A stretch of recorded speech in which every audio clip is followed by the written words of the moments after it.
Okay, so let me introduce myself. My name is Terry Van Vallis. I'm with the Office of Academic Support, and I oversee a lot of the webinars and a lot of programs that support students' efforts. Today's session is about learning styles. It will be recorded, as well as I will receive the link. So you'll receive the link, the recorded link, as well as the PowerPoint presentation. So it will not be necessary to copy anything down. And how I like to conduct the presentation today, since we have a small group, feel free to, if you have any questions, just to put your questions into the chat area so then I can address those questions.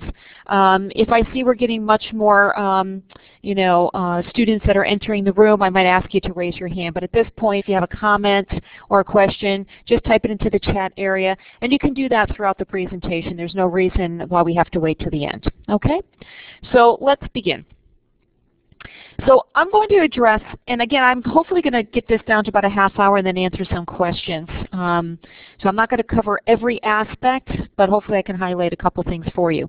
So I'm going to address why your learning style matters, some of the different learning styles, possibly address, what your learning style might be, and possibly some tools that you could use, based on your learning style, and then we're going to answer some questions. So why is your learning style important? Well, understanding how you actually learn can better prepare you to approach your studying, okay, and approach how you actually learn, especially in an online environment. If you're a particular person that likes visuals and the online course that you're enrolled in doesn't have a lot of visuals, that's a challenge, okay? And you will also find that in some cases you might have multiple learning styles. The other thing too is that depending on the course that you're in, you have to also consider some of the learning styles of your peers. And so, when you're posting possibly, maybe think about, okay, so, maybe my peers are more visual and I'm a more narrative person or text person. And visual, by the way, could be images, could be text. So especially with presentations, if you are required to do any presentations, this is really important to know the learning style of your audience as well as yourself, because we all tend to kind of fall back on our, our learning style that we're comfortable with. Okay, so here are some different learning styles that you might recognize. And I'm going to do a quick poll here, so if you just give me a moment and I will put the polling up. Okay, so down below the check mark and the X change to letters. So if you could just quickly just select one of those letters down below of what you think is your learning style. And again, it's okay if you don't know.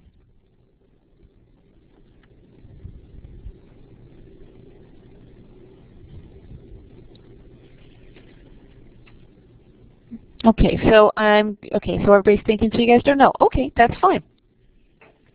Which is going to lead me to the next one in a minute. Is the next slide. All right, so we have two, Carol and Tisha, are visuals. And so is Patty. Patty's a visual. And then we have a couple that they don't know. Okay, and that's fine. And this is the reason why we're doing this presentation today.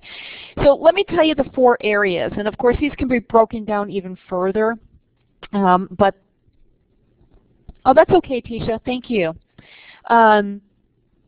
These can be broken down further, and you might find too, and I'm going to have you guys conduct a test, you might find that you might fall into 2 different categories depending on the situation, but you could possibly be a visual, and a visual again could be, pictures, images, text, demonstrations, that you're visually seeing something.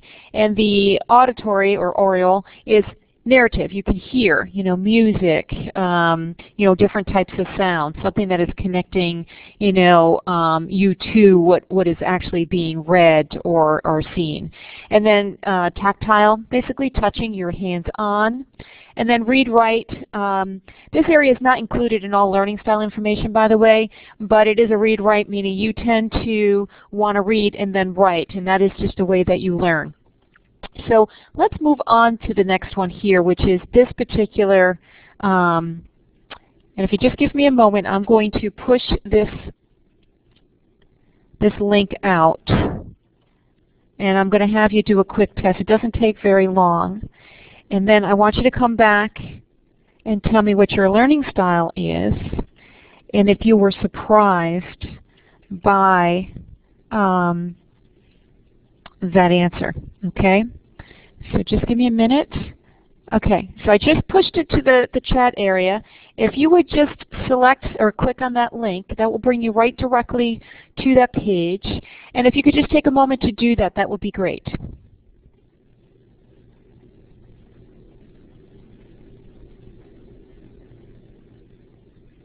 And so when you're done, just let me know.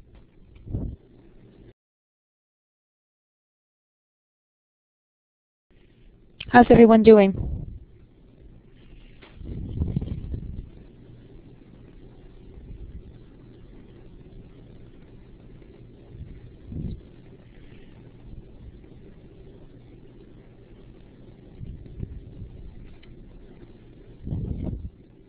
Okay, that's fine.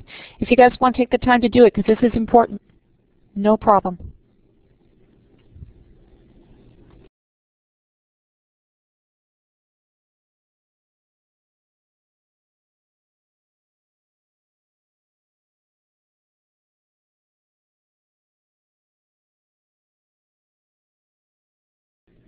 Alan, I believe you just joined us. What we're doing right now is we're conducting a learning style assessment. And in the chat area, you're welcome to also conduct this, unless, of course, you are clear what your learning style is. If you're not, feel free to just click on the link that's in the chat area and take the quiz.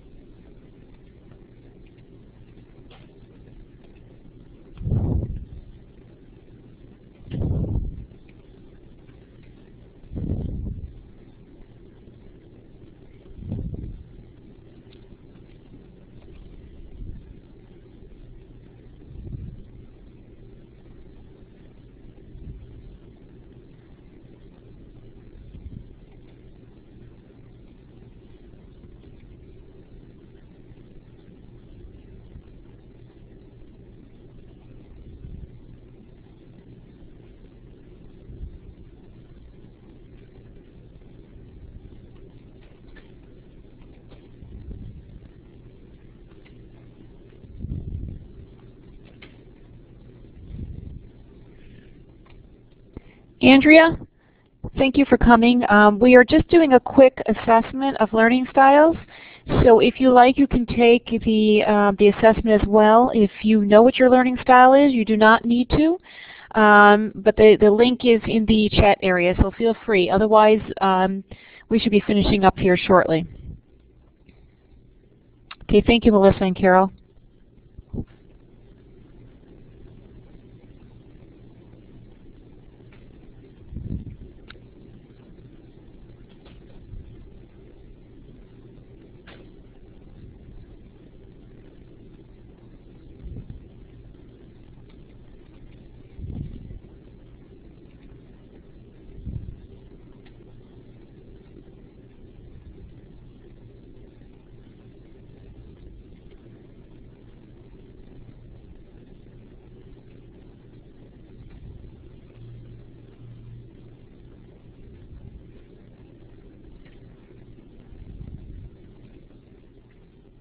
You're welcome, Alan.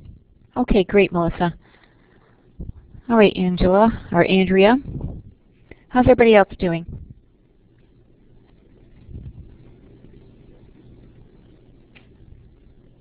So for those that are multimodal, what was the description? Just multimodal? Just for those that are not multimodal, you want to just put a little description of what you gather that is?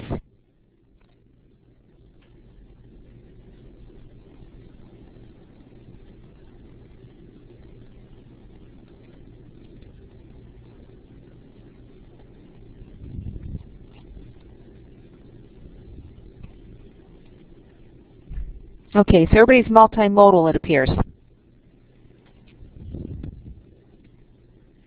which is not surprising.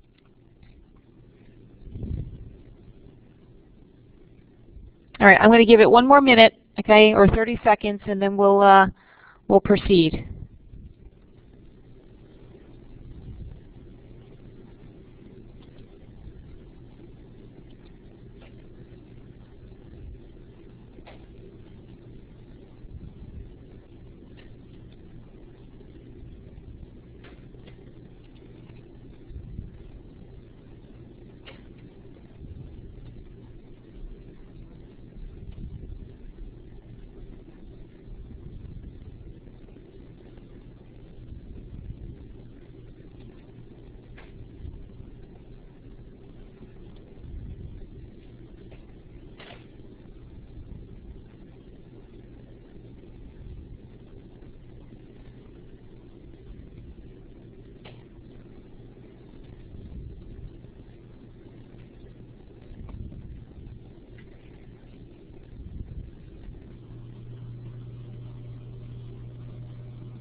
Do we have everybody? Laura, Patty, Tisha, I think Alan and Andrea are still doing that. Melissa, okay, almost, okay, all right. I'll give it another minute. Thank you for being patient.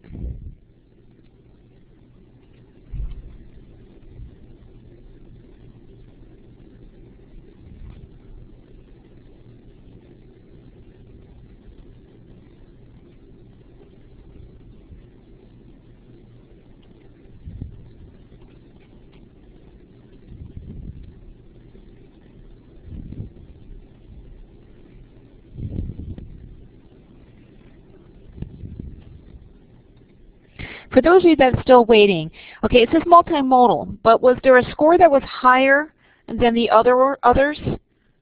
So I think we're all multimodal, so we're waiting. How about, do you still have those scores?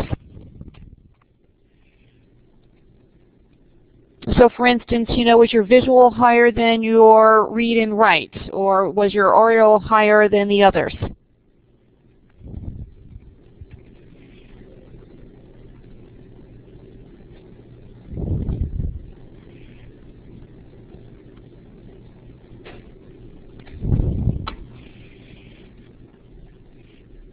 Okay. Thank you, Laura.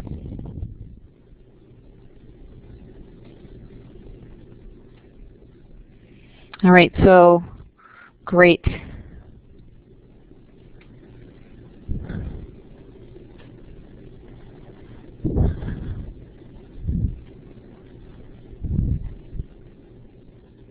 Okay, so Steve was high in the oral. Okay, read, write, 10 in visuals. So just out of curiosity, did any of this surprise any of you?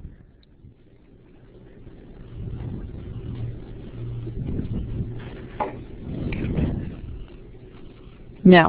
Okay, good. So it surprised you, Carol. Okay. Tisha, no. Okay, good. Okay, so Andrew says, I'm used to thinking of myself more as an oral learner, but otherwise not really. Okay, good. All right. So I'm glad you took this, because this really is very enlightening. I don't know about you all. You might say, for instance, you know, I know I'm a visual and I like hands-on. On the other hand, depending, I could go the other way. I don't particularly like listening to people go on and on and on and on and on, unless, of course, it has other ways to learn, or other modes, I should say, of learning the material. And so in the online environment, that can be actually kind of challenging for those that are very hands-on, that really want to touch, that really want to even see it demonstrated. And so, you know, how do you incorporate some of those learning styles that you are more apt to be comfortable with when the learning style or the mode that's being provided is different than yours? And that's where the challenge is, quite honestly. And so what I'm going to do here now is try to break it down for each learner, and I'm not going to touch all of these because there's really lots of ways we could go with this, but for, you know, each learner, how you take in information, and I'm just going to skip to the next one, and then how do you study, all right, because they're slightly different. So for the visual learner, you know, there's lots of ways that you take in information, and I alluded to this a little bit. But, you know, obviously, you know, the obvious things are pictures and diagrams, right? And pictures and videos, which could also fall in the auditorio learner side. But when you look at it visual, anything that's visual that you can basically take in and integrate it into your brain and kind of just mull it over, that's what I'm talking about. And so it could be different colors as well. So if someone is presenting something or there's something in your book, okay, and it's got colors and symbols, you might tend to go right directly to that. Okay? So that is the visual, how you're taking that information in. So the question would be then is how do you actually study then if you're a visual learner? So I will kind of highlight a couple of these. Again, I'm not going to go through all of these. So like for instance, for a visual, use a video or website that provides visual cues. Okay, that's kind of important. Now, if your course that you're taking does not, you know, maybe possibly there might be some resources that does offer that, if in fact that is a way to study for you. Might not necessarily be. Another one might be is to write a story or create a meaningful connection to a problem by illustrating it. And so, you know, like for instance, doodling. Sometimes we see people doodling and they're actually creating a picture, okay? And that picture actually might represent something that has something to do with what they're learning about, okay? And that's how they're studying. And so that's okay too if that works for you. So think about, you know, how you as a visual learner can incorporate some of these things, okay, into the way you study so it'll be better. And I know some people also use like, you know, a picture or brainstorming bubble before writing them down. That just is just one way. There's lots more on our website that can give you other strategies for studying if you are visual.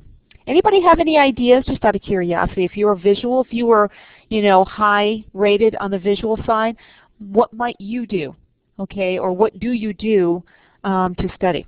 I'm curious.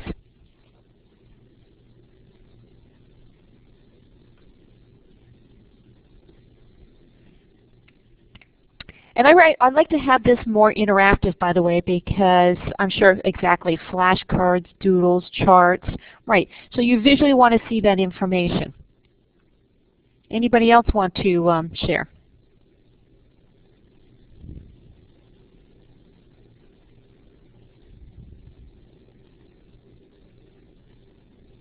Okay, so you take a lot of notes and use flashcards. Great.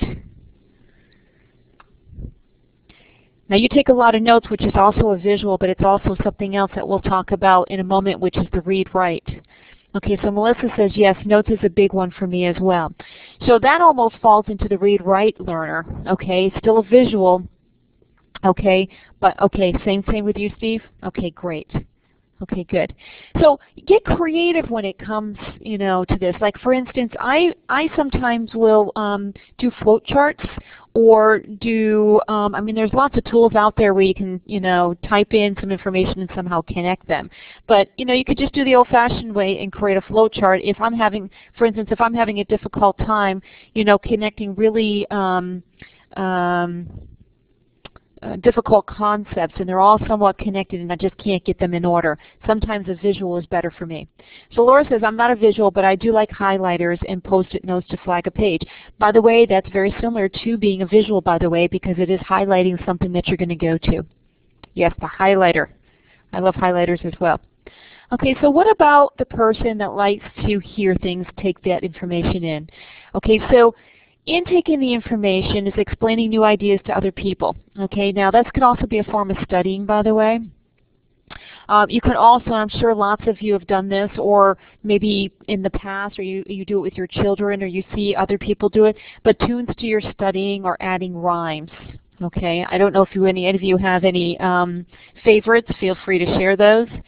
And then, of course, you know, stories and jokes and examples are always a good way of taking in that information. By the way, if you've ever noticed in some of your classes, and maybe even some of your posts, you might see your peers or your instructor, or even some of the textbooks that you read, talk about a particular concept, say for instance, and all of a sudden a story follows, or an example. Okay, so granted that's in a textbook, but maybe if you're listening to someone talk, they're telling about a story, it makes that connection. It's easier to take that information away. And of course, describing pictures and visuals to other people is another way of taking in that information. So I see everybody's typing. I'm just going to wait a moment. So Steve says, I scored high on this, but it does not make any sense to me. I think I am more a visual. It could be. Okay? It could be. I'm just trying to give a good example of someone who, well, let's look at the study. Maybe this will make a little bit more sense, because it could be that you fall into this as well. Okay? So when you study, does anybody read text out loud? Because I actually do this as well. And especially if I come to a passage in a story or a passage in a textbook that just does not make any sense to me. Sometimes reading it out loud, I all of a sudden get it because it sounds a little bit different. So Steve says not really, which is okay. What about discuss your ideas verbally? Do you ever also find yourself, you're out to dinner or you're with a friend or even with your children, and you find yourself talking about what you're learning in class and what you read? That is actually a form of studying, and that is you're being verbally expressive, okay, talking about what you're learning. And in fact, what you're doing is you're reinforcing it back. Read it out loud and kind of put it in your own words. Exactly. Because really what we're doing is we're taking that information and then we're just spitting it back out in the way that we envision or see it. So Laura says, I do rational matches, like remembering a date or a person or event. I match it with something I like. So memory clans to memory. Very good. I got to tell you, that never worked for me. And so if it works for you and it works, that's great. So whatever works for you to reinforce the information, perfect. Okay. The other thing too is, for me, and I didn't rank really high on this, but on the other hand, I love to have discussions and debates. Okay, this is just another way of studying and reinforcing information. Now, think about this. Now, in our classrooms, there are, to a certain degree online when you do the posts, and especially if you're in certain courses, they do have somewhat of a debate going on. Unfortunately, it's in a more text-driven environment. So to a certain degree, granted you're not hearing it, it's taken a different, it's visual, but it's also still reinforcing, if that makes any sense. I'm glad, Steve. Thank you. So what about the intake of information for the people that like to use all of their senses? And really, that is sight, touch, taste, smell, and hearing. Okay. If you're a learner, you like, to do trial and error because that's how you learn. And I love doing this, quite honestly. How many of you, just out of curiosity, you buy something at the store, it requires that you put it together. How many of you, just raise your hand, actually read the instructions? So Melissa reads the instructions. Anybody else? Okay, so Laura does. Word for word. Alan does word for word. Okay, so we got 3 people that read the instructions. Depends on the task, okay? So we got a 50-50 there. Okay. Always. Oh, you guys are good. I never do. The only time I read the instructions is when I get stuck, okay? I kind of look at it real quick, I look at the picture, right? And then I start doing, all right? Now, that's kind of ridiculous. Or if, for instance, if you were told, okay, go do this, try that out, are you going, you guys went to the book. I actually went to the hands-on, did a trial and error. And then when I come across a mistake, I go back to the book and look. All right. So I'm a very much person that likes to touch. Okay. Now, for instance, what about this is another intake of information where you can observe in a classroom, say for instance, or we offer residencies here at the college, and for students that especially online students, if they have the opportunity to attend a residency and they are this type of a learner, it's a great experience because it's a kind of a blended approach. All right, so like field trips, you know, real life examples, that's the intake.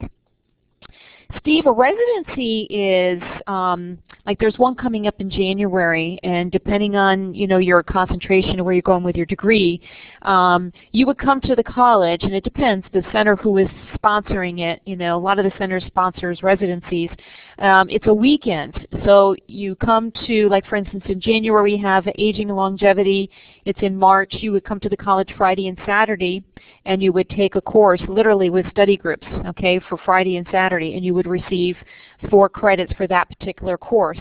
And then you would go on and continue, okay, in this residency online. So they're trying to give you that face-to-face experience as well as the online experience all at once for this particular residency. You're welcome. So I guess my question is how does one learn, study then if you are a hands-on person? Now, some of these, I quite honestly, I got to tell you, I don't understand. Listen to music. I don't know how a hands-on, the senses, I guess, would fall into this. Okay, so listening to music does kind of strike some emotional triggers, which, you know, it heightens that particular sense. Okay, so I guess that's what they mean. Yes, they do cost money, Melissa. Matter of fact, I'm going back to the residency, everyone. They're the same amount of money they are for a 4-credit course. Okay, so you receive 4 credits for that particular residency. Okay, it's just that they're approaching and delivering the content slightly different, both online and face-to-face. You're welcome, Melissa. So for instance, studying, they're suggesting that if you need to move around, say for instance, I see this at the gym all the time where people are actually studying and they're on a bike. All right, so that is the way they study. They have to move. Or possibly, I know this sounds kind of ridiculous, chew gum or eat popcorn. Believe it or not, that works for some people. So that motion, okay, triggers something and allows them to concentrate a little bit more. And the same thing with the skimming. Again, this is just a different way of studying, but you're using the site to skim through the reading material before you actually begin to actually read. And by the way, that is a strategy when you come to even reading in general. You don't start from the beginning and just go to the end of the book. You kind of skim, okay, before you decide where you're going to start and how you're going to approach the reading. So, any questions on this? Anybody want to give any suggestions or anything that they do if they are a person that uses all the senses? And if you notice, this particular study, this particular learner studies by incorporating really some of all of the learning styles, quite honestly, if you've noticed. Okay, Melissa's typing, so I'll just wait a moment. And actually we'll go on because there's a little more here.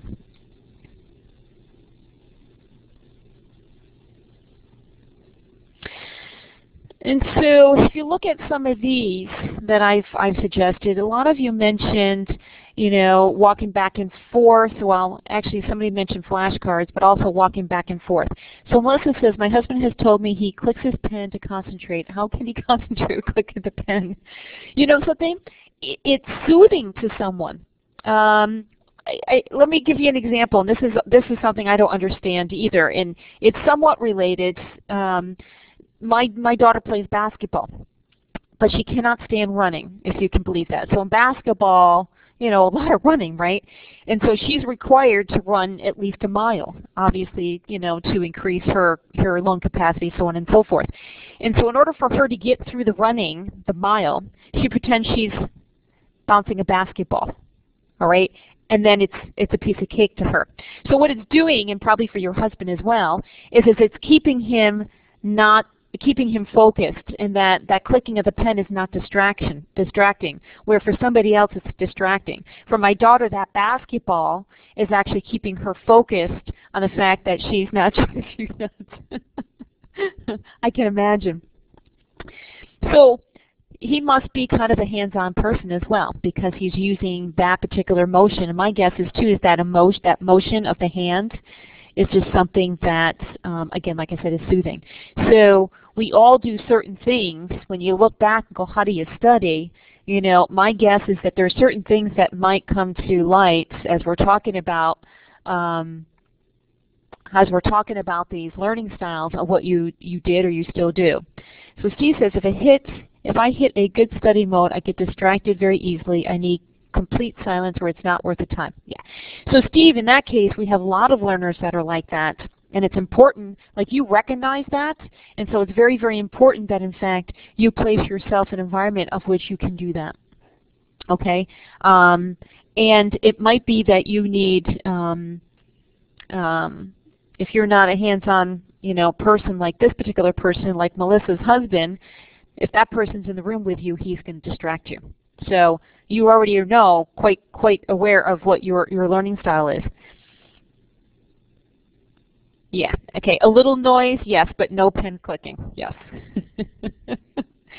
Well, think about it. How many of you used to or still do study with the TV on, possibly have music in the background, or I know I used to go in my room as a high school student, close the door, crank up the music, and study, and did quite well, okay, in the courses that I took. So, you know, that's another way of learning.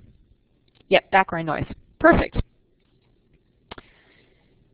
So I'm just trying to think of something else. The other thing, too, is you're noticing, and I'll just bring up this last point about using the computer to reinforce learning.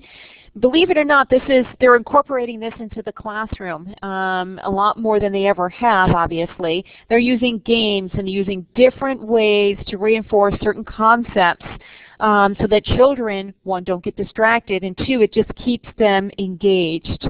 And this is a form of, you know, think about it, young kids can't sit for long periods of time, so you have to have something that keeps them moving. So Patty says, I'm a complete silence learner now. I wish I was. I can't do that. Okay, good. Okay, so what about the read-write learner? So this also, like this kind of, you know, teeters. A lot of these you're going to see kind of teeter on other learning styles, so they're not completely 100% read-write learner. But if you look at the person who is a read-write learner, okay, when they study, they write the words out, notes again and again. Now, I got to tell you, I used to do this early on in my college days. Is that I would read the text, just could not understand it, you know, had a hard time even with the notes I took in the lectures, and so I would take those notes and write them over and over and over again, and what it would do for me was highlight some of the things I really did not know. And so then I would go back to the book, find that information, and then do the same thing over and over again. That works for some people. Obviously, for some people are thinking that's kind of ridiculous, but you know, that is one way of studying. The other thing, too, is reading notes silently again and again and again and again. Again, it reinforces, okay, the information in your words, by the way. So, for instance, if you're writing it out or you're reading it, you're obviously taking it in your own words and how you're interpreting it. See, Steve says, you can study to find what you don't know. That's a new one to me. Yeah, believe it or not. I mean, think about it. If you come across as you're studying and you're having questions and you really don't know what those answers are, but yet it should be very, you know, straightforward, or your notes, that is one way to highlight, okay, that, okay, maybe I need to reinforce that idea. And by the way, going and writing it down, if you're struggling to write it down, and you're not really quite sure what word to use, maybe it was a term that you really should know, and you're struggling, that right there tells me you're not really comfortable with what you read or you don't understand what you're reading. So rewrite ideas into other words, we've talked about that, and then of course organize diagrams and graph into statements, okay? Some people can't, visual of a graph is very, very difficult. Matter of fact, I have some students that are in math classes, especially micro, that do struggle with those graphs. But if they can write them down and explain that graph, okay, or do something different with that graph, okay, they're reinforcing it in a different manner. There you go, Steve. So hopefully you picked up a tip. So is anybody a read-write learner, just out of curiosity? So Andrea is. So Andrea, do you write notes down like that as well? So Alan says that's how you survived high school math. I think that was the only way to survive high school math. I used to do that with theories. When we got to geometry and trig, the theories used to haunt me. And so I'd write the theories down over and over and over and over again, literally go to sleep dreaming about theories, and then waking up and then obviously remembering those theories, thank goodness. So Patty, that was your second area? Okay. Into very common English, exactly, exactly. So, you know, when you think about an online environment, you know, it is pretty much heavy text, right? Heavy text and heavy reading, not a lot of visuals, not a lot of opportunity to do hands-on. So Laura says, I do that for math, pretend that I am the teacher. It's the only way for me to train. That's excellent. That's great. And Melissa says, yes and no. I like to write out notes and write them if given by a teacher in my own words. Perfect. Because then you really do understand it. And if you don't, then you need to go in and seek out the answer or seek out more clarity, either from the instructor or from the textbook or from some of their other resources. So Andrea says, even courses right now, I write things on my notepad before I transcribe them into my electronic documents. Excellent. It's funny, Andrea, I do the same thing. I'm in a grad class right now, and what I find myself doing is I definitely write more things down. I'm reading, I write notes. I read, I write down a story that will make me remember or recall that particular concept that I have to remember. And so, and I put a page number so that I go back to that page, look at my story, and go, okay, I get it now. So, and then I try to incorporate all of those notes and some of those stories into my postings or my papers. Yes, perfect. Write my papers first, then put in Word document. That I definitely don't do. That's excellent, though. I write my notes, kind of, in the sidebar on a piece of paper, and then I bring up a Word document and I start trying to form, okay, my document. So Steve, are you asking Carol if that works well for you, or are you asking me?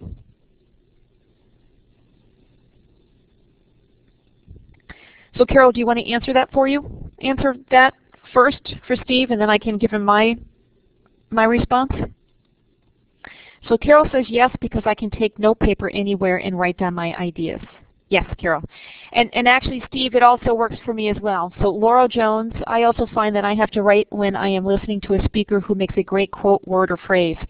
Funny, Laura, I actually have a hard time listening to someone and taking notes, which is interesting. I tend not to be a person that's taking notes when someone's speaking because I have nothing to refer back to after the speaker is done. And my quotes or my words sometimes make no sense. So I like to have something that's been handed out that I can then, if this person's talking, then I can jot down and kind of make that connection.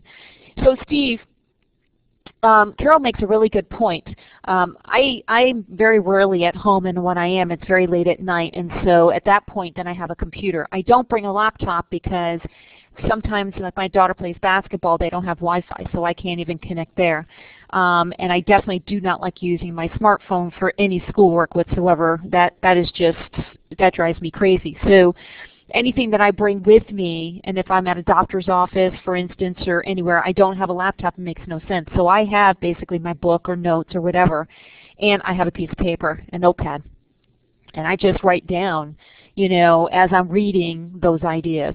All right, so I would say any way that you can capture what you've learned to reinforce, to then incorporate into your studying or your work, I think try it. And maybe some of these tips will work, some of these might not. So Melissa says, I agree. I like to have handouts to refer back to as well. I have a hard time paying attention to someone talking to me. Yes. I took online classes in high school and did better in them than in the classroom. Yes. I agree, because it gives you the time, when we talk about online classrooms, it gives you the time to actually, what's the word I'm looking for, to let that information settle, I guess. and to actually refer back to the information. When you're in a classroom and someone's talking, the only way to refer back to that is your notes, and if you're not a really good note taker, forget it. If you're not paying attention, forget it altogether. The textbook might not make any sense because you really weren't paying attention, and the only other way is to go to the instructor. So the online classroom really, I think, is a huge benefit because you can go back to the postings of your peers, okay, and then try to incorporate what they have by using maybe some of these other strategies that we used. So, good point. Carol says, I'm still trying to get used to a computer from a different age before computers. Yeah, computers can be, computers have changed and changed and changed, and they're going to change again, Carol. And of course, the learning environment too, the online learning environment is going to change again, so get comfortable, but don't get too comfortable. How's that? So, any other comments? Because when I'm going next is, I'm really, and actually I'm glad I'm ending at this point because I love to answer any more questions or comments. This is just for additional assistance, okay, when it comes to helping with your studying and understanding some of the content that you're coming up against in your courses. Some of the skills that we talked about, the learning styles, they are available, and I'll go through this if you like, and I can show you them on the website. There's so many different strategies. I just highlighted a couple. So Alan says, are the instructor's lectures recorded so I can go back to check what he or she said? No, I wish they were, but they're not. There are certain courses that do use Elluminate, but sometimes they're not recorded. And I think it has to do with copyright possibly, and I think also it has a lot to do with FERPA, if in fact other students are included in the discussion and their names. Like for instance here, it's a little bit different. So you might want to check with your instructor and find out. But if they're not using Elluminate, then I would say they're probably not recording. Steve, that's okay. If you've got different studying styles, that's okay. I guess my comment to you is find out what actually works for you, and what maybe at this point what you're comfortable with. So I guess my question is how is the online coursework working for you, and where are you finding that you're struggling the most, and maybe possibly incorporating maybe some of the strategies we talked about. And the other thing too, Steve, I should just probably mention, in some of the courses that we have, they are kind of somewhat forcing you into a different learning style mode. They're not giving you an awful lot of opportunities to go and use different modes of learning. So you have to come up with a way to incorporate your own way of learning, intaking the information and then studying so you can output the information into, a well-rounded assignment. So Carol says, my main problem is retention of what I'm reading enough to be able to write a paper. I am more of a numbers person. Okay. So Carol, let me just see, were you the one? No, okay. So Carol, let me ask you this, okay? So you mentioned that you're just still trying to get used to a computer. So do you like to write things down?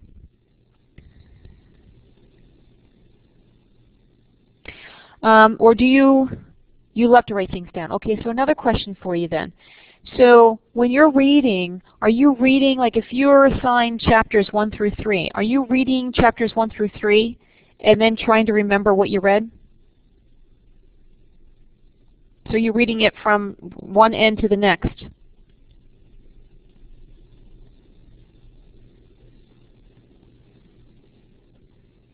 And Steve, I'll get back to you in a minute. I'm just waiting for Carol.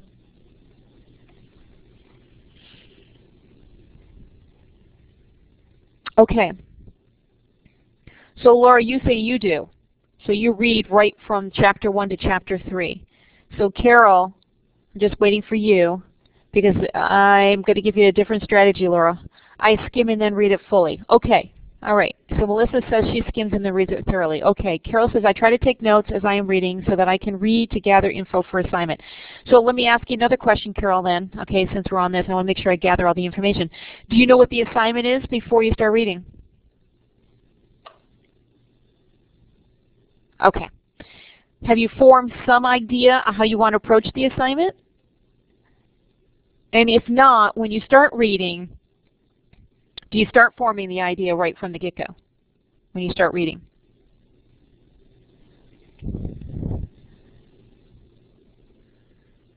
Okay. So you're on the right track, by the way, okay? Here's my suggestion. Like you're already doing it. You kind of, you try to take notes as you're reading. I tend to skim. It depends on the textbook and it depends on the assignment. I first read the assignment, and this is what I suggest to all students. Read the assignment first, because depending on the course, you sometimes can pick, you know, out of 3 different ways to approach the assignment. Okay, so Alan says he reads over the assignment a few times, then we'll read a single chapter and then read it again, but this time take notes and highlight. Okay, good. So if you have the time to do that, that's great, okay? But I look at, you know, the assignment, and then before I even start reading, again, depending on the assignment, before I start reading, I start jotting down what I know about what is being asked of me. You know, because we all have some type of a knowledge about a few things, right? And so, I don't know, just trying to come up with a topic that might be general enough.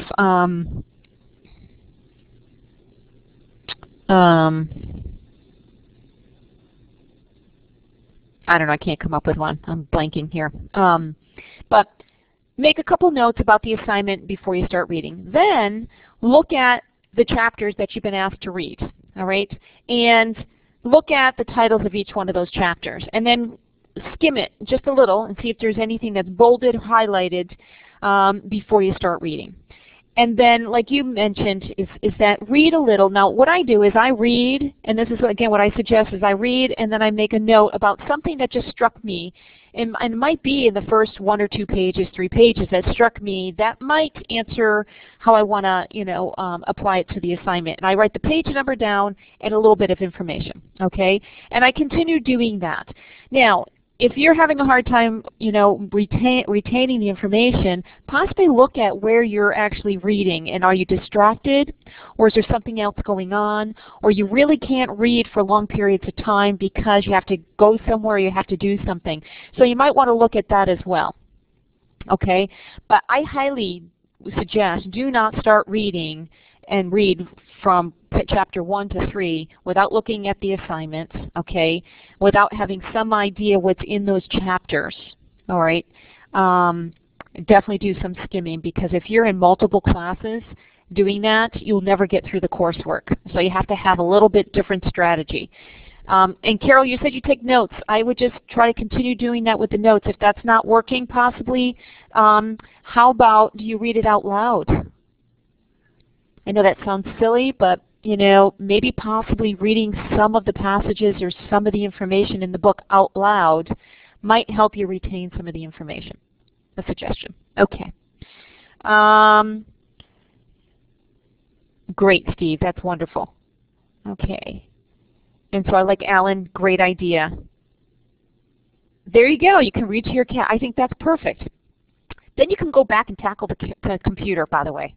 You know, just make sure that your notes are clear. And try to attach, by the way, another way to retain the information is if you can, somehow attach a story or an example or something that you can relate to back to what you're reading about. So again, there's lots of different ways to approach it. So good for skimming. Who else says, okay, so Laura says she reads from one chapter to the next. So Laura, also try the same strategy if you can. And I'm not saying not read. I'm saying is that there's just a different way of going about doing that. You're welcome, Carol. So anybody else have any questions, any comments? I see everybody's typing. So while you're typing, I am going to bring up just a website. Thank you, Steve. I'm glad you're enjoying it.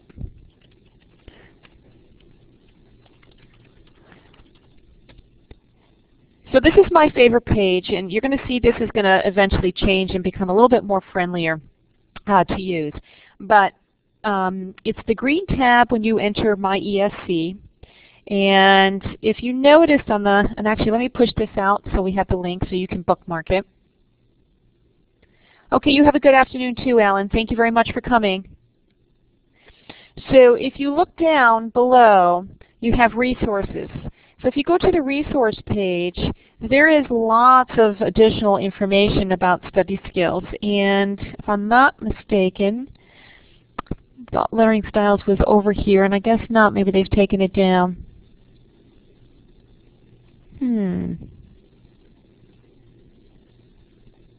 I have to go find that. I thought there was a learning style link out here. If not, we can always find it again. But check this out because there's other ways that you can study. It talks about critical thinking, independent learning, some note-taking systems, by the way. So Melissa says, sometimes I find myself taking extensive notes, but it sometimes can be too much. Yes. Do you have any tips on how to write better notes so that I'm not taking too many that are, in the end, not necessary? That's all right about the spelling.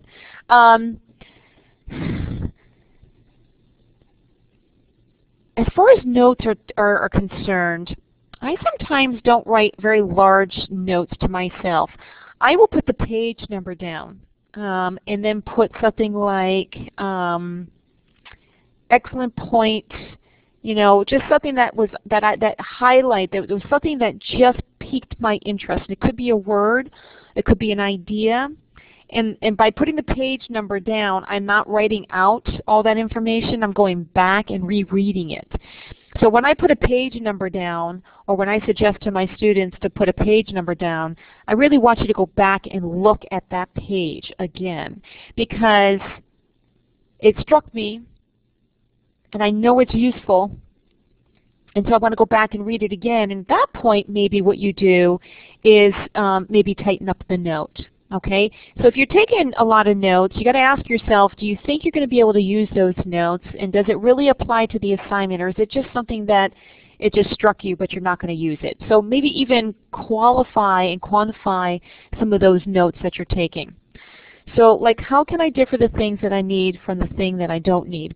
Well, that's a very good question. I guess it depends on the assignment, say for instance, and if you have some frame, some idea how you're going to approach that assignment.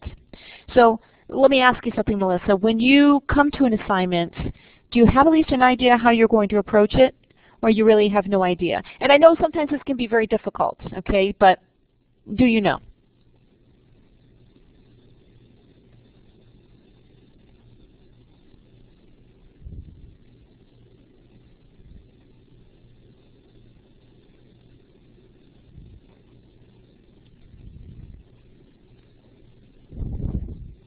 No, wait, I see you typing.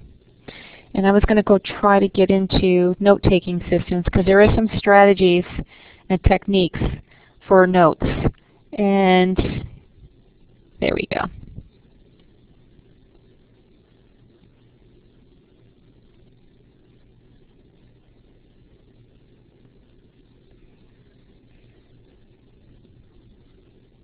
So I would suggest even going here, Melissa, and actually I'm going to push that out as well.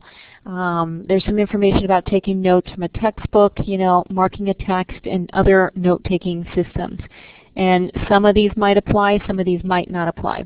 So okay, so Melissa says, it really depends on the assignment. I can honestly say that I get confused easily, so some things come to me that I think that I need, but in the end I don't and end up messing up. Okay, you know, that is possible, especially whatever, you know, the course is. You might think you know, and you get there and go, oh my gosh, I don't. So that's a hard one.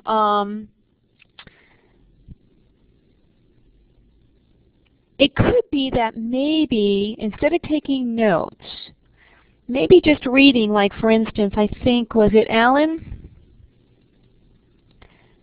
I think Alan had mentioned, and Alan's gone. Alan says he reads over the assignment a few times, then he will read a single chapter and then read it again, but this time takes notes and highlights. So possibly that might be a strategy for you, that you might be too much hung up or focused on taking notes and really maybe missing some information that's in, say, the first chapter or whatever chapter you're reading. So maybe try that strategy first. Don't take any notes. Just know that you're going to read and just take it all in and then go back, okay, with the understanding that you're going to take some notes. And maybe possibly that might help frame it up a little easier for you. So that might be what I would suggest.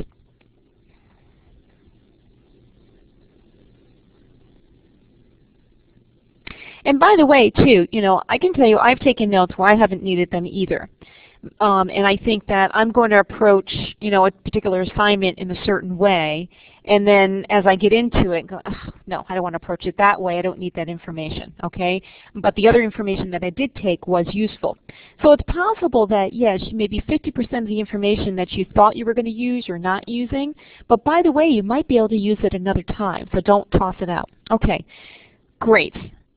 Yeah, try that and see what happens, okay? And let me know how that works. You're welcome. Okay, so the other things on the Learning Support tab is Smart Thinking. And so, I always bring this up, and I know we're a little over, so I'll stop in just a moment. But, you can submit your papers, okay, to Smart Thinking. It's not an editing service, but it is a service that will provide you some feedback, okay, and how to improve your papers. So I would suggest definitely taking advantage of that.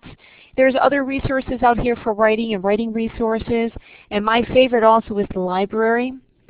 So please make sure that you take advantage of the workshops that are offered on the library. They definitely have some great strategies and techniques on how to search the library.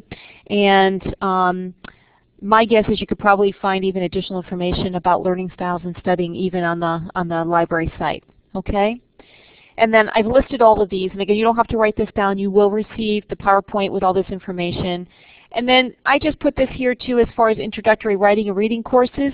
It's possible that maybe, if you're new to the college, you've been away from college for some time, that maybe taking a introductory writing and reading course might just really refresh your memory, okay? Doesn't say that you can't, okay, that you're a bad writer. It's just that, we all need refreshers, by the way. Carol, I've been told that they do. They might, I don't know if they're necessarily going to tell you that you've cited it improperly, but they're going to tell you that you probably need a citation, but you can find all of that information at the library. All right, they do have examples of, an APA citation for a textbook, an APA citation for a website, so on and so forth. And then Diane Hacker is another one, and if I'm not mistaken, there's a link on the library site to Diane Hacker. Matter of fact, you can even order the Diane Hacker.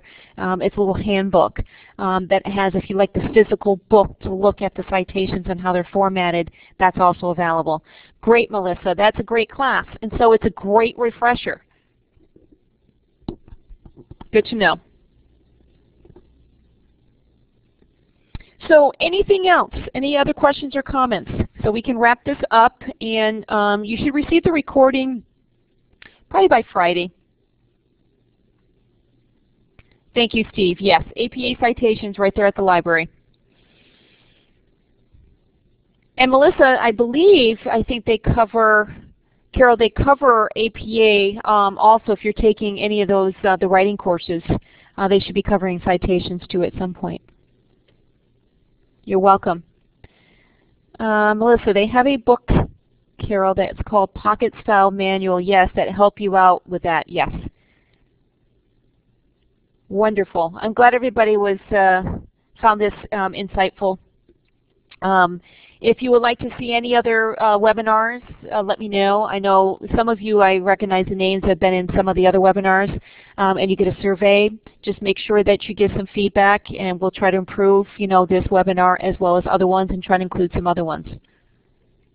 You're welcome, Laura. Thank you.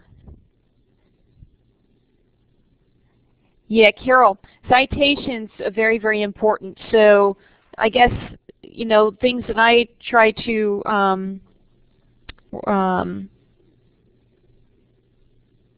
highlights or to reinforce back to the students is that if you're quoting exact words, you got to make sure that obviously you put those in quotations and you cite it properly, and you give the author or whoever stated that the proper reference. And if in fact you are like using a book that is the basis of your paper, you have to make sure that you put that in bibliography and it's cited properly. And so all you're doing is saying, yeah, I used this book, okay, and you know, this is how I interpret it, and this is, you know, how I interpret the assignment. So definitely become familiar with those citations, because one of the things is you don't want to be accused of plagiarism even though you weren't plagiarizing. You can't say I didn't know. Typically the instructors will be very gracious and let you know, hey, by the way, you need to improve upon this, but if you continue, you know, you're teetering on plagiarism. So make sure you visit the library. They have a workshop specifically on citations, okay?